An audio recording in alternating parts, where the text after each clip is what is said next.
Habari yako mtazamaji wangu wa kipindi chetu cha siasa ya ulimwengu, karibu tena katika siku nyingine na wakati mwingine wa mwendelezo wa kipindi chetu, kipindi ambacho kinakujia kwa udhamini wa Mnukwa Global Visa Consultant, ambao sio tu washauri wako lakini vile vile ni wasaidizi wako, ikiwa katika siku za usoni na kusudia kuelekea katika nchi za ughaibuni, nchi kama za Canada, Uingereza, nchi za Umoja wa Ulaya pamoja na Australia, lakini vile vile kwa msaada kushiriki kwa tiketi ya ndege kuelekea nchi yote duniani kwa gharama nafuu.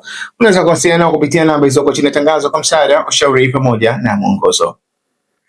Tukielekea katika uchambuzi wetu wa leo, bila shaka Marekani hivi sasa imekusudia kuingia katika ngwe ya pili ya kutekeleza sehemu ya mgogoro wake dhidi ya nchi ya Iran. Katika hatua ya kwanza tulishuhudia ilikuwa ni hatua ambayo ilikuwa inahusisha zaidi swala la mapambano, kurushiana makombora na mfano wake kutoka katika nchi ya Iran kushambulia katika sehemu za bezi za nchi ya Marekani katika eneo la Mashariki ya Kati, lakini na vile vile kutoka katika bezi za Marekani na senta zingine za Marekani katika eneo la Mashariki ya Kati kushambulia ndani ya nchi ya Iran. Lakini kwa hivi sasa hatua inayofuatia hasa ni hatua ya kutekeleza vikwazo, hasa vikwazo vya upili.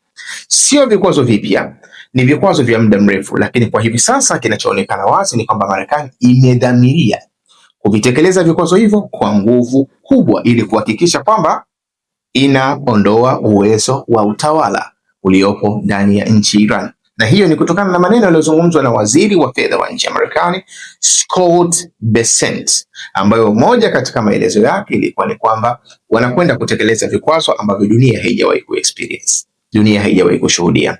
Lakini vile vile ukiachilia mbali hapo, ili kuhakikisha mwisho wa siku waweze kuondoa uwezo wa utawala wa nchi ya Iran, jambo ambalo lilikuwa ni wazo la mwanzo wakati mgogoro unaanza. Moja katika malengo ya nchi ya Marekani ilikuwa ni kufanya regime change, yani kufanya mabadiliko ya kiutawala. Lakini kwa hivi sasa maana yake ni kwamba mpango wa Marekani inaonekana ni kudhoofisha zaidi sehemu ya utawala wa nchi ya Iran, ambapo inaonekana katika hatua ya kwanza ilikuwa Marekani haikuweza kufanikiwa katika hilo. Sasa vikwazo vya upili ni vikwazo vya namna gani? Kwa sababu vikwazo vinaweza kugawanyika katika sehemu kama vile kuna primary sanctions na kuna secondary sanctions. Vikwazo vya awali, yani primary sanctions, ni vikwazo ambavyo vinakuwa mara nyingi vina target nchi husika, taasisi za nchi husika, makampuni ya nchi husika. Kwa ina maana vile vikwazo ambavyo vinaihusisha nchi ya Iran moja kwa moja, hivi huwa vinaitwa primary sanctions, yani vile vikwazo vya awali. Lakini kuna vikwazo vya pili ambavyo vinaitwa vikwazo vya upili, kwa Kiingereza wanaita secondary sanctions. Ni vikwazo ambavyo mara nyingi vinahusisha nchi au taasisi au makampuni ambayo yanafanya biashara na nchi ya Iran au taasisi zilizoko ndani ya nchi ya Iran. Hii ndio inaonekana sasa ni mpango wa nchi ya Marekani kuhakikisha kwamba nchi ya Iran inatengeka, inabaki peke yake, haina interaction na nchi nyingine yoyote duniani. Hivi Marekani wanaweza wakatekeleza vikwazo vya namna hii? Ziko njia kama tatu ambazo Marekani wanaweza wakatekeleza vikwazo vya namna hii. Kwanza, kwa kutumia mifumo ya ufanyaji wa miamala duniani, kwa mfano kutumia mifumo kama ya SWIFT, ambao of course ni messaging system, ni mfumo kama wa message ambao una ruhusu au unasafirisha zile taarifa kutoka katika upande mmoja kwenda katika upande mwingine katika upande wa miamala. Yani muamala umefanyika huku na kwenda huku, maana yake kuna mifumo kama ya message ambayo inakuwa inapita kupitia mifumo kama hii. Maana yake kama Marekani huwa wanaweza access au kujua kwamba muamala umetoka sehemu gani umekwenda sehemu gani. Katika mazingira namna hiyo, maana yake wanaweza wakawa target watu au wakazitarget taasisi au hata nchi fulani na nchi nyingine ambazo zinaonekana kwamba zitakuwa zinafanya ushirikiano wa kibiashara na nchi ya Iran au taasisi zilizoko ndani ya nchi ya Iran. Hii ni sehemu ya kwanza ambayo Marekani huwa wanaweza kutekeleza sehemu ya vikwazo vyao. Lakini sehemu ya pili ambayo wanaweza kutekeleza sehemu ya vikwazo vyao hasa ni kwa kutumia, tunasema ni corresponding bank. Yani kawaida miamala ya kimataifa inapokuwa inafanyika baina ya benki moja na benki nyingine, mfano labda tuchukulie benki za Tanzania, aidha itakuwa labda CRDB au NMB au mfano wake. Mfanyabiashara anapokuwa ameweka pesa zake katika akaunti husika na anakusudia kufanya biashara na kampuni au mtu ambaye yuko nchi nyingine, labda tuseme Uingereza, India au wapi, lakini katika makubaliano ya biashara wakakusudia kufanya biashara kwa dola, pesa ya Marekani. Muamala ule baina ya benki ya Tanzania na benki ya India au benki ya Uingereza hauwezi ukapita baina hizi benki mbili peke yake. Ni lazima ihusishe corresponding bank, ile benki ambayo inakuwa labda iko Marekani, ambapo kwa kawaida hii bank inakuwa ina mahusiano vile vile labda na benki hii ya Tanzania na mfano wake, au ile benki ya kule Uingereza au ya India. Na kwa maana hiyo, maana yake ni kwamba muamala ule unaotumia ile currency ya Marekani, ile pesa ya Marekani, ni lazima upite katika uhusishe vile vile sehemu ya benki ambayo inapatikana katika nchi ya Marekani. Kwa hivyo Marekani wanapogundua kwamba benki ya Tanzania ina facilitate au inarahisisha, inasaidia katika swala zima la biashara baina ya wafanyabiashara wa Tanzania au biashara za Tanzania na nchi kama ya Iran, maana yake kinachofanyika ni kuinyima fursa ya kufanya biashara kwa kutumia, ya kufanya ile miamala kwa kutumia dola, kwa sababu ile benki ambayo itakuwa inahusika kama mtu wa tatu, yani ukiachilia benki ya Tanzania na ukaachilia benki labda ya India au ya Uingereza, benki ya tatu lazima itakuwa katika nchi ya Marekani, kwa kuzingatia kwamba Marekani ndio wenye pesa yao ya dola. Kwa hiyo lazima wawe na hakikisho, yani walete hakikisho katika sehemu ya pesa yao katika upande wa miamala ile ya kimataifa. Katika mazingira namna hiyo, maana yake ni kwamba Marekani ina uwezo wa kutekeleza vikwazo kwa kutumia au dhidi ya zile taasisi za kifedha ambapo zinapokuwa zinahitaji kufanya miamala kwa kutumia pesa ya Marekani. Hii ni sehemu ya pili ambayo Marekani vile vile huwa wanaweza kutekeleza sehemu ya vikwazo vyao. Lakini vile vile inapobainika kwamba kuna kampuni ambayo imekuwa ikifanya biashara na nchi ya Iran, aidha kwa kutumia ikafahamika labda kwa kutumia mifumo kama ya Swift au kwa kutumia zile tunasema hizo corresponding bank na mfano wake, mwisho wa siku ni kwamba kampuni husika, kama ni kampuni labda ya kimataifa na mfano wake, inaweza ikanyimwa fursa ya kufanya biashara katika soko la Marekani, soko ambalo kwa kawaida huwa lina faida kubwa. Kwa hivyo maana hizi njia tatu, ya kwanza kwa kutumia mifumo kama ya Swift, ya pili kwa kutumia ile benki ambayo inakuwa ni benki ya tatu, corresponding bank, hapo inakuwa labda katika nchi ya Marekani, ambayo inaweza ikasaidia kurahisisha miamala ya baina ya nchi moja na nchi nyingine isiyokuwa nchi ya Marekani, lakini inatumia pesa ya Marekani. Kwa kutumia njia hii ambayo inaweza ikanyima fursa kwa zile taasisi za kifedha za nchi nyingine kufanya kuwa na mahusiano na zile taasisi za kifedha za nchi ya Marekani, na pointi ya tatu kuzizuia kampuni kubwa za kimataifa kufikia katika soko la nchi ya Marekani. Hizi huwa ni njia muhimu za nchi ya Marekani kuweza kutekeleza vikwazo vya utatu. Sasa vya upili. Sasa katika mazingira namna hiyo, unaweza ukajiuliza kwamba Iran wanaweza vipi wakasurvive katika mazingira ya namna hii? Kwanza kabisa tukiangalia katika mfumo kama huo wa Swift ambao nimeuzungumza, nchi kama ya China na nchi kama za Urusi kwa muda mrefu zilijaribu kutengeneza mifumo na yenyewe ya tofauti, ili miamala inayofanyika baina ya nchi nyingine na nchi kama ya China au na nchi kama ya Urusi isiweze kusomwa na nchi kama ya Marekani. Kwa mfano, Urusi wana mfumo unaita SPFS ambao kwa kawaida ni mfumo unaweza ukaruhusu miamala ikafanyika baina ya Urusi na nchi nyingine pasi Marekani kuweza kuona kile kinachoendelea. Lakini vile vile China wana mfumo unaitwa CIPS, kwa maana CIPS, yani wanaita wenyewe Cross Border Interbank Payment System, ambayo maana yake ni kwamba mtu anaweza akafanya miamala kwa kutumia pesa ya China kutoka nchi moja kwenda katika nchi nyingine pasi na Marekani kuweza kuona. Kwa kutumia mifumo kama hii, maana yake kuna miamala inaweza ikafanyika baina ya nchi kama ya Iran na nchi kama ya China, nchi kama ya Iran na nchi kama ya Urusi, pasi na Marekani kuweza kuwa na control kamili ya kile kinachoendelea au kuwa na taarifa za kutosha kuhusiana na kile ambacho kinaendelea baina ya nchi husika. Hiyo ni pointi ya kwanza ambayo inaweza kutumika katika kuhepa katika baadhi ya vikwazo ambavyo vinaweza vikatokana na mtu kutumia mifumo kama ile ya Swift. Lakini njia ya pili ambayo inaweza ikatumika, na hii hasa ni katika upande wa ile tunasema zile miamala ya kibenki kutoka katika nchi kama ya Tanzania kwenda katika nchi kama ya India, inapokuwa inafanya deal kwa kutumia dola ambayo lazima ipite katika nchi ya Marekani, Mfumo huu wakati mwingine namna ya kuhepa huwa inatengenezwa benki ambazo zile benki hazifanyi miamala ya dola. Kwa mfano labda katika nchi kama ya China, katika nchi kama ya Urusi na nchi nyingine, panakuwa kuna benki za ndani, lakini zile benki zinakuwa zenyewe miamala inafanya miamala katika pesa tofauti tofauti, lakini inakuwa haihusishi miamala inayohusiana na dola. Kwa hiyo maana yake ni kwamba inakuwa ni benki ambazo ni maalum labda kwa kufanya miamala inayokwenda katika nchi kama za India, kwenda katika nchi kama za Iran, kwenda katika nchi kama za United Arab Emirates na mfano wake, kwa kutumia zile pesa ambazo hazihusishi dola. Katika mazingira namna hii, manake inakuwa ni ngumu kuweza kusomwa moja kwa moja kile kinachoendelea baina ya nchi labda ya China, nchi kama ya Urusi dhidi ya nchi kama ya Iran. Kwa ina maana katika mazingira namna hiyo, ile vikwazo ambavyo vinaweza vikatengenezwa na nchi ya Marekani kwa kuitumia benki yake ambapo kwa kawaida inaweza ikapitisha miamala ya baina ya nchi mbili isiyokuwa Marekani, maana yake inawezekana vikakwepwa kwa staili ya namna hiyo.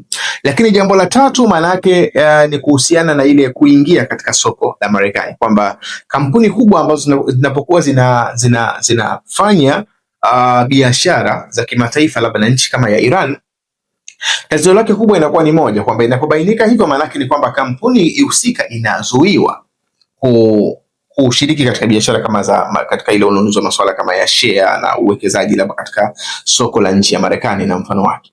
Sasa njia ya kuweza kuepuka hili ni kwamba nchi ambazo zinahitaji kufanya biashara na nchi kama ya Iran huwa zinatengeneza kampuni ndogo ndogo ambazo ni kampuni zinawezekana zikafutwa wakati wowote, kwa sababu Marekani anavotia pressure ni kwamba ikiwa kuna kampuni ndani ya nchi kama ya China au nchi kama ya Urusi au nchi kama ya Tanzania na mfano wake inafanya biashara na nchi kama ya Iran, maana yake hilo ni tatizo la sera za nchi husika. Kwa hiyo nchi husika inaweza ikakumbana na vikwazo vya Marekani kwa sababu tu kwamba kuna kampuni ndani ya nchi zinafanya biashara na nchi ya Iran. Katika mazingira namna hiyo, maana yake inaonekana kwamba hizo nchi husika zimebariki ile kampuni husika iliyoko ndani ya hiyo nchi kuweza kufanya biashara na nchi ya Iran. Kwa hiyo mfumo unaokuwa unatengenezwa ni kwamba panakuwa na kampuni ambazo zinatengenezwa, lakini zile kampuni zinakuwa ni kama circuits, kwamba umeme ukizidi maana yake inaweza ikakata. Ndio ile ishi inavyokuwa, kwamba inakuwa ni kampuni ambayo inaweza ikafanya biashara raundi 2 raundi 3 labda na nchi ya Iran. Itakapokuwa imefahamika, maana yake ni kwamba inaweza ikabadilishwa jina na ile bodi ikawa dissolved, ikaondoshwa, ikatengenezwa bodi nyingine. Kwa hiyo ikija kuonekana tena inaonekana ni kampuni nyingine na bodi ni ya watu wengine, na yenyewe vivyo inaendelea kufanya biashara na nchi ya Iran. Ikifahamika inavunjwa kwa utaratibu wa namna hiyo. Na hii kampuni maana yake of course inakuwa ni kampuni ndogo ambazo zenyewe hazina plani ya kuingia labda katika soko la nchi kama Marekani. Lakini zile kampuni kubwa za kiserikali, mashirika ya kiserikali pamoja na zile kampuni za international companies, zile kampuni za kimataifa zenyewe zinakuwa hazifanyi biashara na nchi ya Iran kwa sababu hazihitajiki kuonekana walau hatua zake kuhusiana na biashara na nchi ya Iran. Kwa hiyo zenyewe zinakuwa zina uwezo wa kuingia katika soko la nchi ya Marekani.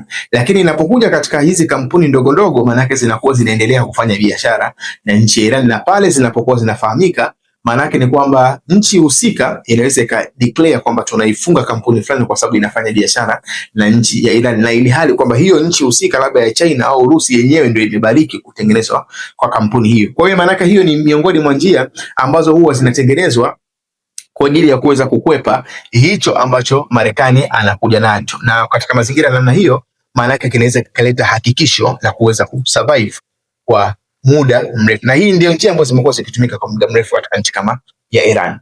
Lakini challenge nyingine ambayo ipo, kiachilia mbali hii njia ambayo zikatumika na Marekani na njia ambazo zinaweza kutumika counter, yani kwenda kinyume na kile ambacho Marekani anakuja nacho, lakini kuna tatizo kubwa ambalo sasa hivi lipo duniani ambalo inawezekana ikawa ni challenge katika upande wa Marekani kutekeleza hicho ambacho wanachotaka kuja nacho.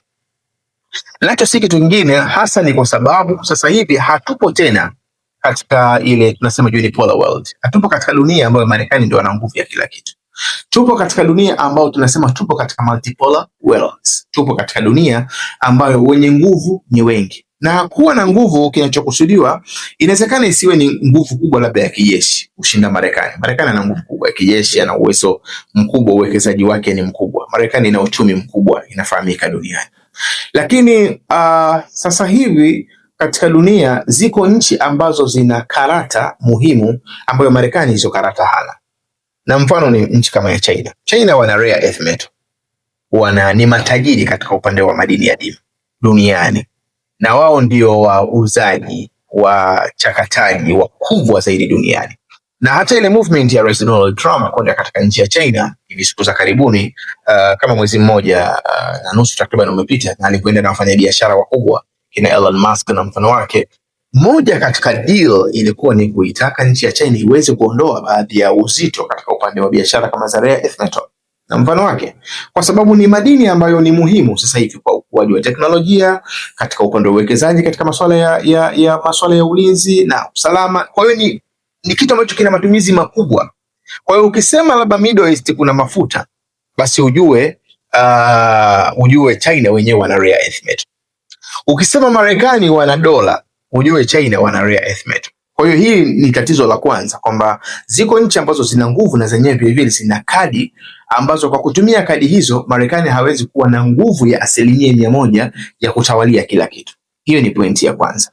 Lakini pointi ya pili, unazungumzia nchi kama ya Iran. Iran wana control mlango bahari wa Hormuz. Hata kama Marekani anasema kwamba yana control, lakini kiuhalisia ni kwamba Iran ndio wana control hasa ya mlango bahari wa Hormuz. Tatizo la kuja na vikwazo vya namna hii maana yake ni kwamba kuna nafasi kubwa katika mlango bahari wa Hormuz isipite meli hata moja. Hili ni jambo ambalo linaweza likategemewa, kwamba Marekani wanapokuja na mpango huo, maana yake mpango mbadala wa nchi ya Iran inawezekana ni kwamba cut off kabisa, kuzuia kabisa kwamba hakuna meli yoyote itakayoingia wala itakayotoka katika mlango bahari wa Hormuz. Na hii ni kuonyesha vile vile ni kadi ya nchi Iran. Wakati Marekani ina dola, Iran wanayo Hormuz. Wakati Marekani ina dola, China wana rare earth metal. Wakati Marekani ana dola, Urusi wana resources nyingi zaidi duniani kuliko nchi nyingine yoyote. Kwa hivyo katika mazingira ya namna hii, maana yake ni kwamba utekelezaji wa zile sera kama za kiuchumi za kuzilazimisha nchi nyingine ziweze kutekeleza kama Marekani anavyotaka, jambo hili wakati mwingine linakuwa ni jambo gumu. Jambo hili wakati mwingine linakuwa ni jambo gumu kwa dunia tuliokuwa nayo hivi leo, kwa sababu na ndio maana unaweza kuona kwamba baada tu ya kina Scott Bessent kutoa kauli za namna hiyo na vile vile Rais Donald Trump kujaribu kushajihisha hivyo, nchi ya China ilizungumza wazi kwamba yenyewe haiwezi kushikamana na vikwazo hivyo vya nchi ya Marekani. Pamoja na kwamba kiuhalisia soko la Marekani ni soko muhimu ambalo ukiangalia makampuni kama ya China yanafanya biashara kubwa katika soko la nchi ya Marekani. Kwa hivyo kukubali kuluzi kabisa soko la Marekani kwa sababu ya Iran inawezekana isiwe na mashiko sana katika nchi kama ya China, lakini kwa sababu ya strategia ya jambo lenyewe jinsi lilivyo, maana yake tunategemea kwamba patakuwa kuna counter move, patakuwa kuna move mbadala dhidi ya nchi ya Marekani. Na hii ni kwa sababu ambayo iko very clear kwamba Marekani anahitaji control China. Yaani hii move yote dhidi ya Iran na vitu vingine ni kwa sababu Marekani anahitaji control China. Ndio lengo kubwa la nchi ya Marekani. China speed inayokwenda nayo ni speed kubwa. Pamoja na kwamba Marekani bado ndio nchi ambayo inaonekana ina nguvu zaidi, ina uchumi mkubwa, lakini kiuhalisia ni kwamba speed ya China ni speed ambayo iko juu sana. Katika upande wa ubunifu, katika upande wa ukuzaji wa uchumi wake, katika upande ambao namna gani inaingia katika masoko duniani, inakwenda katika move ambayo wako katika style ambayo Marekani haijawahi kuexperience. Toka imekuwa ikihesabika kama ni superpower baada ya Second World War, baada ya vita kuu ya pili ya dunia, haijawahi kukutana na mshindani kama nchi ya China.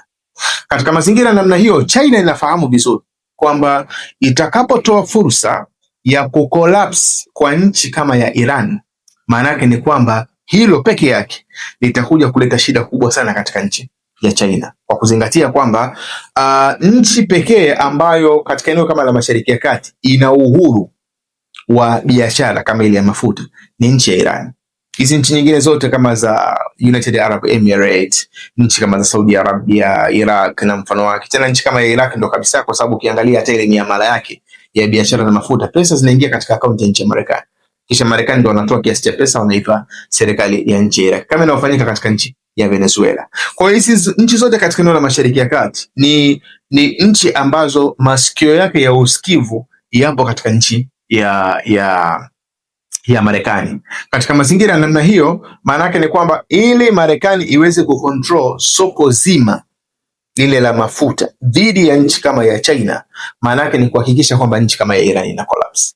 Ina maana Iran inapokuwa ime collapse automatically ni kwamba kuna portion kubwa ya udhibiti utaendelea kubaki katika nchi ya Marekani. Na ndio maana Marekani hesabu yake ya mwanzo ilianzia katika nchi ya Venezuela, lakini vile vile paka kuna support katika nchi ya Ukraine kufanya mashambulizi katika upande wa magharibi mwa nchi ya Urusi. Ndio maana unaona kwamba senta nyingi ambazo zimekuwa zikishambuliwa na nchi ya Iran ni senta za mafuta.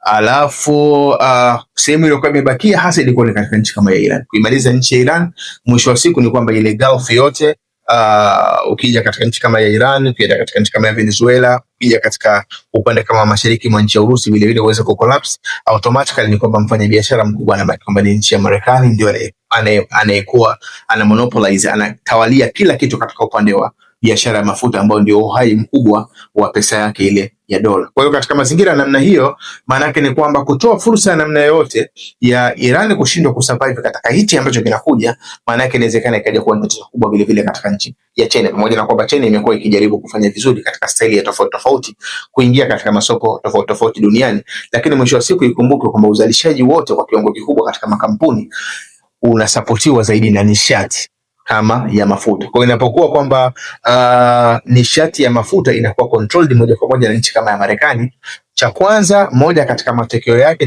ni kuifanya dola iendelee kusurvive. Kwa sababu maana yake ni kwamba biashara yote tutakayoifanya ya kuhusiana na mafuta, na ukizingatia kwamba Marekani ndio inatawalia katika hizi nchi nyingi ambazo zina hold mafuta, maana yake moja katika masharti muhimu inawezekana ikawa ni kwamba biashara ukitaka kufanya na nchi kama ya Saudia au nchi kama ya United Arab Emirates au mfano wake, zinawezekana zikaja kushurutishwa katika upande wa dola, jambo ambalo mwisho wa siku litasababisha hitajio la dola au ile demand wanaita kwa Kiingereza la dola iendelee kuwa kubwa, kwa kuzingatia kwamba moja katika wazalishaji wakubwa duniani ni nchi kama ya China. Kwa inapokuwa inanunua bidhaa fulani kwa kutumia dola ya Marekani, maana yake ni kwamba ule mpango wa de-dollarization, kuiondoa dola katika matumizi, unakuwa umekolapsi moja kwa moja.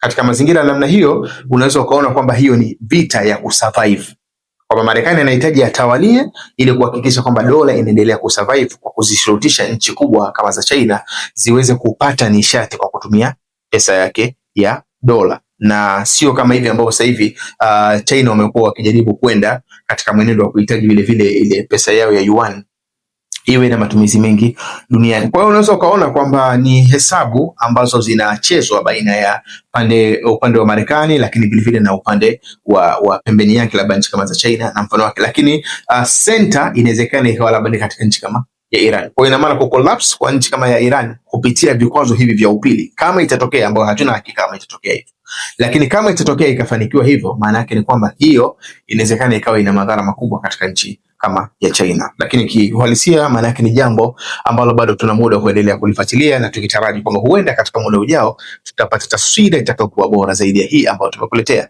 Jina langu naitwa Maulid Ali Mnukwa, ni kuomba uendelee kufuatilia vipindi vyetu, na nikuombe usahau subscribe, kulike, kushare pamoja na kucomment. Uwe na muda mwema.